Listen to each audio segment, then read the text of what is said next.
Hello, bruv. I have more books than I have brain cells, as I've stated before. I have more books to review than I can probably cover. But let's get going. These are from yesterday for sure. E.T., the Book of the Green Planet. E.T. Goes Home in the sensational new book sale. Bestseller. Who crossed it out, bruv? When I went and saw E.T. at the drive-in theater, and it was ending, my friend exclaimed to me father, who started to drive off, he goes, "Wait, it's not over." And my father says, "You've seen enough, bruv." And then we drove off, and I wasn't unhappy about it, bruv. Fuck E.T., bruv. Forever by Judy Blume. Apparently this book is selling for about $10. Roughly $10, so I bought it to resell it, bruv. Judy Blume can go kiss my ass. Back in the day, I used to play Scrabble with this old lady. I met her in a class, English class, I believe, bruv, at a community college, and she was raving about this poet who had won their contest. That poet was myself, bruv. And after hearing her rave about him for 2 or 3 classes, I went up and told her I was he. And we became bros, and then that was that, bruv. Then she died. Well, we had a falling out, bruv, because there was this one lady, likewise an elderly lady, and there was this fat man. And the fat man and said lady who loved my poetry said, "This lady over here is trying to conspire to steal this fat man's place as the poetry narrator at a coffee club." And I just said, "Shut the fuck up, bruv. I can't believe this is real." And that was it. We never spoke again. And she was pissed about it, bruv. But she loved Lauren Isley. She's dead now, bruv, but if she were alive, she'd probably be happy about Lauren Isley. Myself, I could give a fuck less about him, bruv. Though I did buy these 3 books because they were on sale, 25 cents a piece, and that's a pretty cool cover, you gotta admit, bruv. And then there's also this one, The Star Thrower, which I can probably get $10 for, bruv. These I bought, this book, along with the other Jack Van Impe books I've had. I can't even speak, bruv, I'm so excited. I bought these at an estate sale. Everything you always wanted to know about prophecy, but didn't know what to ask. Who to ask. Jack was the man to ask, bruv. And as I've stated before with Jack Van Impe, back in the day, late 90s, I wrote Jack Van Impe on his program, and he read me letter to him, bruv. I told him, "Listen, bruv, I'm not very religious, but you're the only preacher I know who's talking about the Illuminati and the fact that they're trying to steal our world." And he said, "Listen, Robert, I'll pray for you, bruv." I don't know if it worked, bruv, but here we are. Me collecting his book and him deceased several years ago. He was also the preacher who said, what was the word? "There's lewd, lascivious, rock and roll." That was Jack Van Impe, bruv. Israel's final Holocaust. And you might say to yourself right now, as Israel is fighting Hamas and supposedly the Palestinians, which I don't really believe there's a Palestine, they're fighting them. I don't know who's getting holocausted in this book. Israel is the key to prophecy, bruv. It is impossible to understand God's prophetic plan apart from knowing the future of Israel. Obviously, then it can't be Israel who's being holocausted, bruv. With these words, the authors set forth the reasons for writing Israel's final holocaust. This remarkable book shows how the Bible has prophesied exactly the history of the Jewish people from the dispersion and the fall of Jerusalem to present partial return to a Jewish homeland. Thus far, many prophecies have been fulfilled, but what of the future, bruv? Are we living in the latter days? If so, what events are referred to by such terms as the rapture of the church, the tribulation, Antichrist, Armageddon, and the millennium? These questions are given precise answers in Israel's final Holocaust, bruv.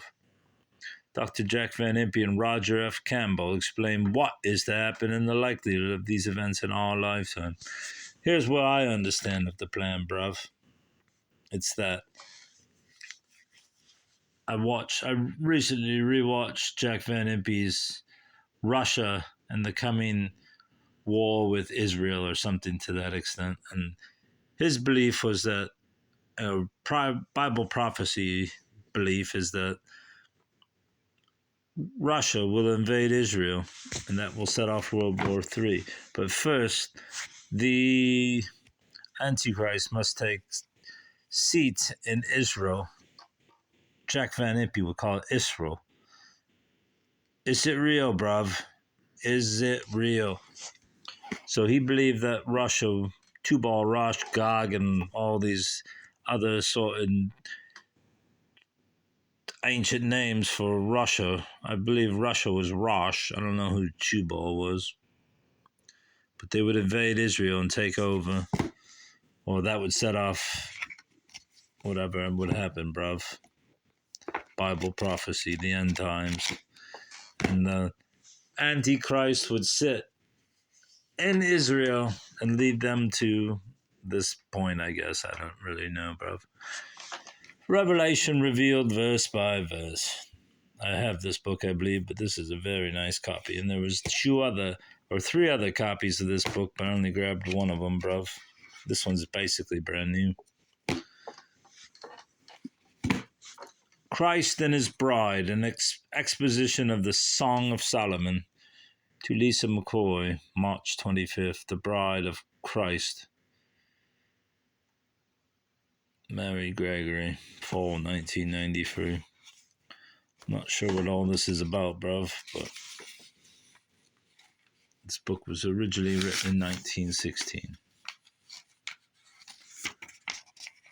Or was it 19, bruv? It was 16. I'm not going to get into it, but I bought it to resell it. I paid $3 or $4 for it, so I will sell it. Edgar Cayce, Modern Prophet.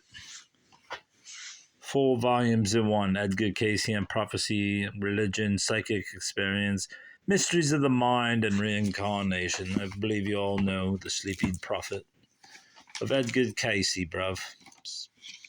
It's really hard to believe that I keep finding all these books for 50 cents or $1, even though I did pay extra for these Van Impe ones. The Complete Prophecies of Nostradamus, spookily accurate. You also know who Nostradamus is, so we won't go too far into that, bruv. Hunter S. Thompson, Better Than Sex, Confessions of a Political Junkie. I don't like Hunter S. Thompson. I think he's boring. But I realize he has some collectible value. Clarence Thomas Herrings, Republican Presidential Task Force, Bush under allies. Oh, shit, bro. Mystery Babylon, Unlocking the Bible's Greatest Prophetic Mystery. Which sounds like a great topic, bruv. What's that say? Betty Bobout? Few passages of the Bible have been more mysterious, more perplexing than Revelation 17:18. Together, these 2 chapters comprise the single longest prophecy in the New Testament. They reveal a great grotesque harlot, a cold-blooded killer, riding the great beast, the monster that ends up devouring her. What? I never read it. Read it? I never read it, bruv. Throughout the world, the Bible predicts people mourn for Babylon the Great, the mother of all harlots. I did not know that's what Babylon was, but now we know, bruvs. Abraham Lincoln in the Almanac trial. I don't know what this is even. Never heard of it. In a moonlit country grove in central Illinois on August 29, 1857, a man named James Metzger was savagely beaten by two assailants. 2 days later, he died, and his attackers, James Norris and William Armstrong, were arrested and charged with his murder. Tried separately, Norris was convicted for his death. Armstrong waited for murdering his own father, Jagger, and so on. The best person Hannah could think of was a friend, a prominent lawyer from Springfield by the name of Abraham Lincoln. Though busy with his political career, Lincoln accepted the case, thus beginning one of the oddest side trips taken by the future president on his journey to immortality. Lincoln's defense of this case is legendary. It was said that he saved an innocent man from the gallows, but what really happened? How much did the moon reveal? Did Lincoln believe that Duff was guilty? Did he, as was long ago charged, actually suppress evidence? Was he guilty himself of witness tampering? Never heard of that one, bro. Torture and Eucharist. I didn't realize this one had some underlining, because I do plan to sell it. Underlining and notation and marginalia. I don't know what it's about, but I somehow believe I've actually reviewed this one already. Same with this. Facts and Fallacies, Stories of the Strange and Unusual by Regis. It's like I'm saying Regis and Philbin. Anyway, The Strange Sleep. Yeah. Let's get on to the next books, bro. These are brand new ones. I'll get on to the classics that I bought last week. Just because I need to move these. I won't put them away until I have done this, and they're starting to stack up in my room. Litanbo di Maro, in praise of the music of language. Lost in an art, the art of translation. Thus, in an elegant anagram, translation equals lost in an art. Pulitzer Prize winning author and pioneering cognitive scientist Douglas Hofstadter hints at what led him to pen a deep personal homage to the witty 16th century French poet Clement Marot. Or is that Marot? I don't know what it is. Anyway, I bought this book. Praise of the Music of Language. Is this the guy that was murdered? Maybe I'm thinking of a different guy.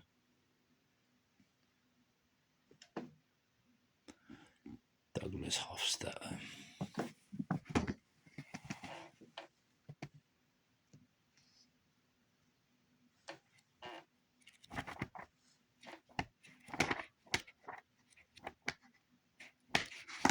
I think it is the guy that got murdered in the bathtub. I don't think his name's Marat. Anyway, this book, Jericho, Season 3, Civil War, the groundbreaking television saga continues. This is a graphic comic of the short-lived television series Jericho, which basically dealt with America being put under martial law and being attacked, I think, in a nuclear war. It was a good series, and I watched it.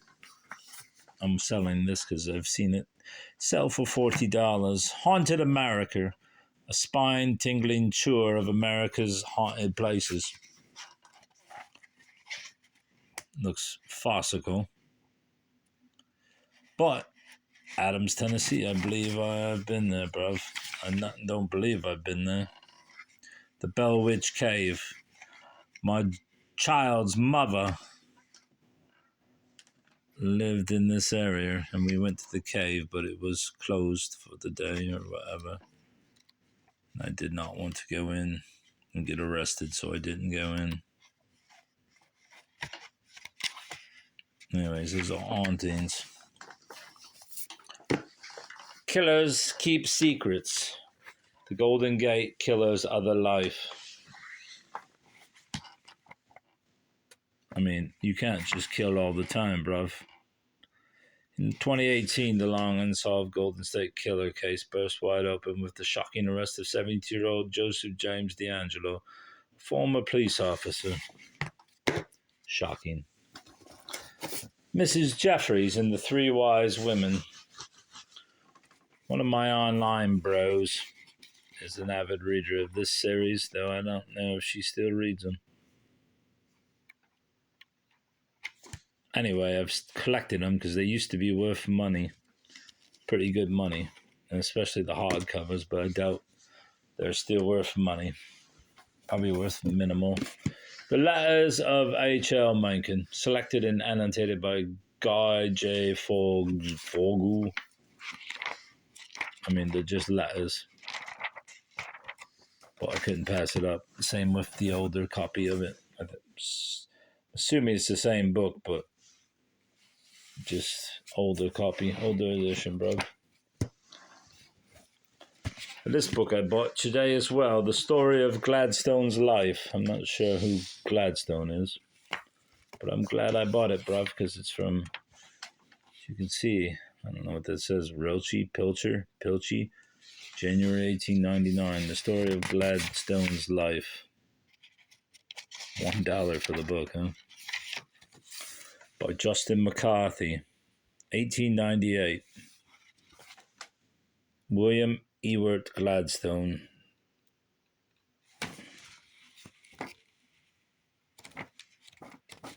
Don't know who he is, but the book's a long time. Was written a long time ago, so it's definitely antique, bro.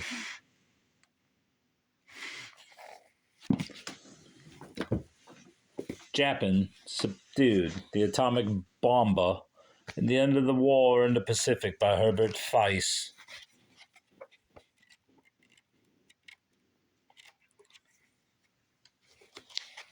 I mean, when you think about people talking now about the war between Palestine and Israel and the supposed genocide going on, what was this, bruv? What was this big old mushroom cloud? Nancy Willard, Childhood of the Magician, a live new writer. I saw another book by her yesterday, but it was a newer edition. This is apparently an old one, and I believe none have sold on eBay recently, but all the ones that are available are in the $20 range, and I figured this one I could probably sell for $15 at worst. And that's good enough for me, bruv. This book, Tales for Transformation, I just thought, what is this bullshit? But then I looked on the bottom. It was by Goethe.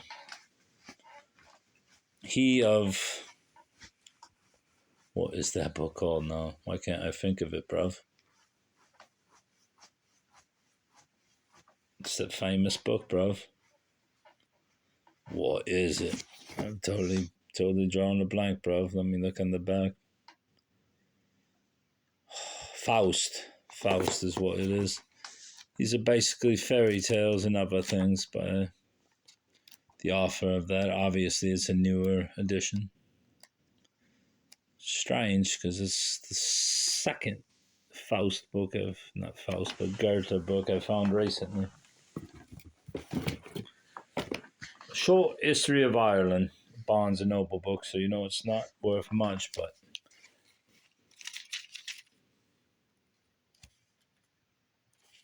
if you ever want to read shortly about Ireland, that's it, bruv.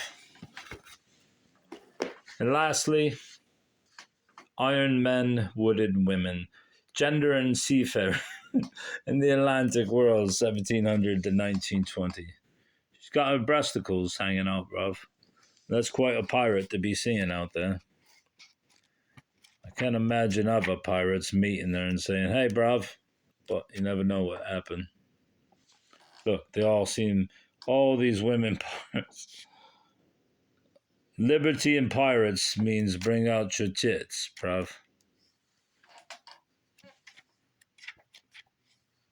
Get them out, bruv. If you got them, show them and hop on a pirate ship, bruv.